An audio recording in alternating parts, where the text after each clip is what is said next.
Hey, I wanted to talk very quickly on my definition of a good letting agent. Now, I said in a previous post, I think you should be choosing a letting agent the same way as you would choose a business partner, choosing someone that you trust, choosing someone that's got the experience that complement your weaknesses, and essentially look to maximize your investment, whether this be advising you the right time to sell if they don't see the property making any more capital growth, and they may advise you to get into a different market, a different location, and also kind of maximizing rental prices. It's very easy to kind of chuck every single agent into one bucket and think, well, do you know what? The value of my property is 350 per week. This guy is charging me 8%. This guy is charging me 13%. I may as well go with the cheaper, that I'll get the same thing.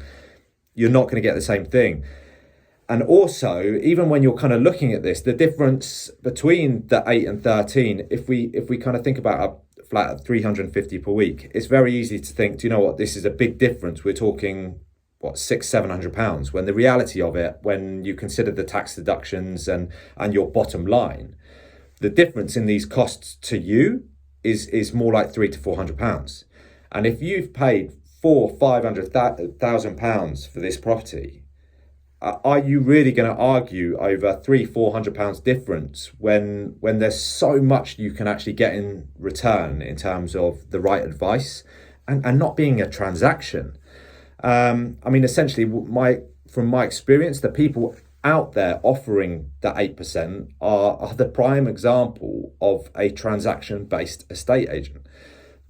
The only thing that they care about is kind of turning you over so they can get the money.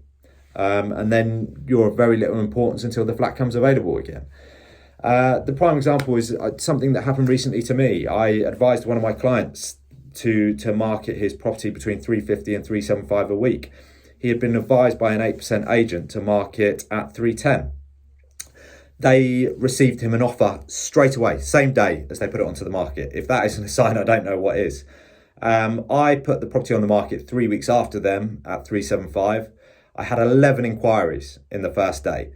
I received him an offer at 350 the second day. Took it to him straight away, already higher than his original offer. He went back to his other estate agent, who told him they would issue a fine if he withdrew from the rental offer, considering they had acceptance of the offer and signed terms of business. Who is the client in that situation? Honestly, because to me, it looks like they're looking more after a tenant, pushing a low price tenant into the property, telling the landlord he has to take it, when the landlord is the one that's paying the bill. The landlord is the client. The landlord is the one that should be getting the service. So going to a cheap rental agent, this is the kind of relationship you're going to see. And it's not all about money. And I say this a lot because it is a lot more about trust. You need to trust who you're dealing with. But honestly, I think a lot of people just need to focus on choosing their agent the same way as they would choose a business partner.